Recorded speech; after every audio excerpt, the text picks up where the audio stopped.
Esta fuente casi huérfana de claustro es lo único que queda de aquella presencia de los monjes en este monasterio de Bujedo. El susurro que produce el agua, la quietud que nos sugiere, la calma que nos da, el sosiego que mete en el alma, es un poco el reflejo de aquella paz y soledad que un día hubo entre sus arcadas.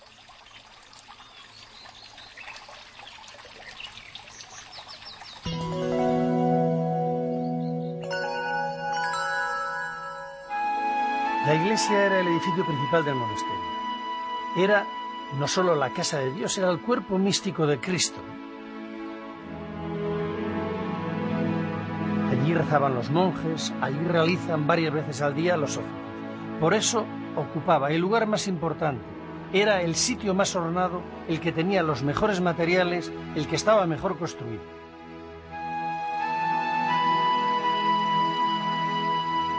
Nos admiran las iglesias cistercienses porque recogen todas estas características que ha citado de la iglesia, pero además quitan el adorno. Y por lo tanto, la desnudez de la iglesia, la sencillez de la misma, la potencia que tiene la piedra y la espiritualidad que emana de su elevación son el reflejo perfecto de aquel misterio espiritual del siglo XII.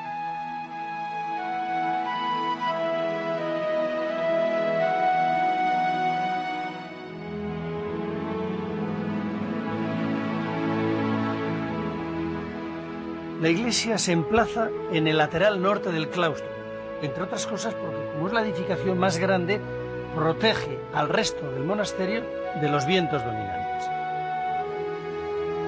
El ábside se orienta mirando a Jerusalén. Desde la clausura se accede por una puerta muy señalada, desde el dormitorio por una escalera casi vertical, y como los fieles también tienen que acceder o poder acceder a la iglesia, entran por los pies de la iglesia desde el exterior. El único punto donde se juntaban los monjes y los fieles de un monasterio era la iglesia. Los monjes entraban por la puerta del claustro y los fieles por una puerta como la que tengo a mi espalda, que bueno, era donde eran evangelizados, asistían a los oficios y de paso contribuían con sus óbolos al sostenimiento de la comunidad cuando ésta había perdido pues la importancia o los favores del rey o del noble. Para ayudar a esto estaban las reliquias, que atraían a los fieles. En aquella época había verdadero furor por las reliquias y una gran devoción por los mayores santos y por las mejores reliquias. En aquella época las vestimentas de los santos, los trozos de la cruz de Cristo, las lágrimas de la Virgen, los huesos de un santo martirizado o las coronas de espinas eran objetos de culto y de veneración. Lógicamente, eran los tesoros más preciados que tenían las iglesias y los monasterios. Y se guardaban en unas cajitas llamadas relicarios que eran de oro, plata, piedras preciosas o marfil. Eran, sin duda, el tesoro más valioso que tenían los monasterios. El número de peregrinos que acudían a un monasterio estaba en relación directa con la fama y la importancia de las reliquias. Y el número de visitantes tenía una relación muy grande con los donativos o limosnas que se daba en el monasterio. Por lo tanto, todos competían por tener las mejores y más famosas reliquias. De aquí que hubo un verdadero tráfico de reliquias en aquella época.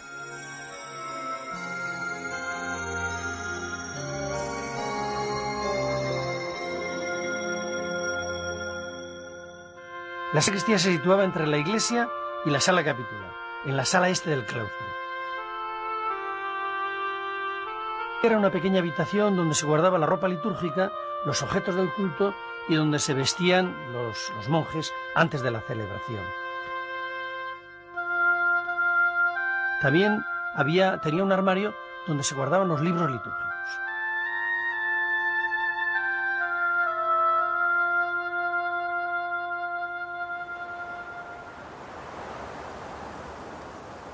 En el lateral este del claustro se sitúa la sala capitular.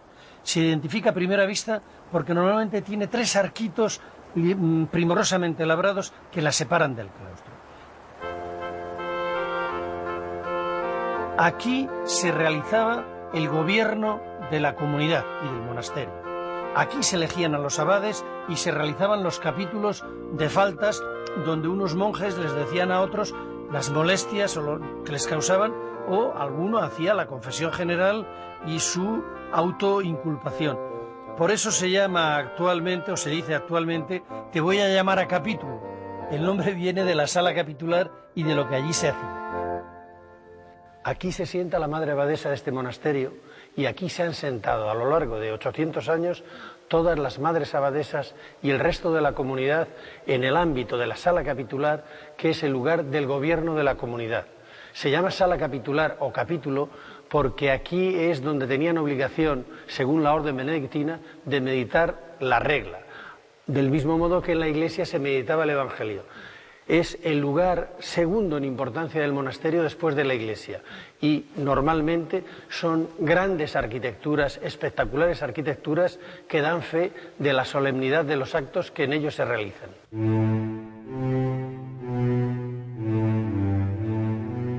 La sala capitular era por antonomasia donde el abad ejercía su autoridad. Entre otras cosas, en esta sala se elegía a los abades democráticamente y todavía se les sigue eligiendo. Hubo veces donde los abades no los nombraba la comunidad, sino los señores feudales, los obispos o los reyes, que designaban a dedo el abad que iba a gobernar el monasterio.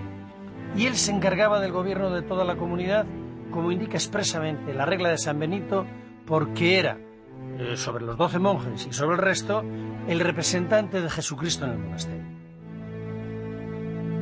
Ustedes tienen una gran autonomía aquí en el monasterio. Sí. Usted es abadesa electa. Electa por la comunidad. ¿Cada cuántos años hacen elecciones? Bueno, antes ha sido por 6 años. Hoy lo tenemos por tiempo indeterminado. Esta costumbre democrática está desde los tiempos de San Bernardo. Sí. O sea que ustedes son abades electos prácticamente desde el siglo XI-XII, sí. Indefinidamente. Indefinidamente, sí. Bueno, esto parece que sí. es una lección de democracia para otras instituciones, sí, ¿no? Sí, sí. ¿Hacen ustedes campaña electoral? No, por Dios. No, era una broma. Según la regla, los monjes debían de dormir todos juntos, es decir, en un mismo dormitorio, en camastros, separados a una cierta distancia, con un monje vigilando para evitar que tuvieran tentaciones y realizaran actos pecaminosos.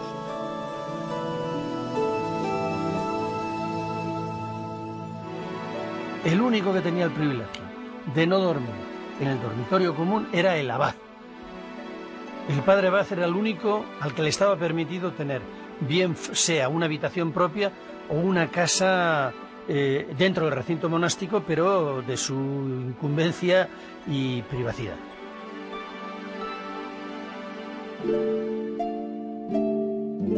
En el lado oriental del claustro estaba la sala de los monjes. En este lugar el abad les daba las herramientas para los trabajos que tenían que realizar en el día. Y también en este lateral solía estar el escriptorio, que era el sitio donde los monjes escribas copiaban los manuscritos, que a veces adornaban con extraordinarias miniaturas.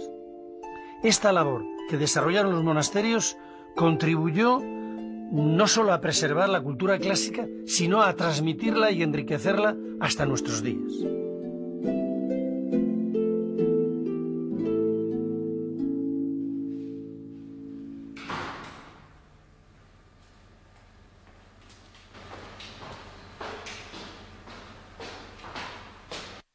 La Biblioteca de Silos en el medievo era un centro del saber y de espiritualidad, y los documentos que en ella se guardaban eran muy importantes. No solamente los que se guardaban, sino los que se fabricaban, porque en las bibliotecas, en los escriptorios de los monasterios se elaboraban los códices. Estamos con el padre bibliotecario. Sí. Padre, es muy complicado, era muy complicado hacer un códice. Pues evidentemente sí era complicado, porque tenga presente que tenían que preparar primero las pieles, había que lavarlas, pulirlas y después prepararlas para la escritura, o sea, hacer todo el rayado de las líneas, preparar las tintas, o sea, era una tarea un poco compleja, en la cual intervenía pues buena parte de la comunidad, o de los monjes, podían ser pues quizá unas 6 o 7 personas, entre los que preparan las pieles, las tintas, y los que escriben, y después los que iluminan el manuscrito. Posiblemente, pues cada manuscrito, según el número de folios, se llevaba pues un buen número de pieles de ovejas o de carneros, ¿no? Pues alrededor de unas 70 ovejas o carneros para un total, un manuscrito como podía ser este, de unas 300 y pico folios, ¿eh? ¿Cuántas obras pudo tener en la época de máximo esplendor medieval el monasterio de Silos? Lo que conocemos por los catálogos, yo creo recordar que son alrededor de 200 manuscritos, ¿eh? Es una cifra importante para que... Es una cifra importante y bastante considerable, porque bueno, los manuscritos se conservan y se van pasando de unos a otros.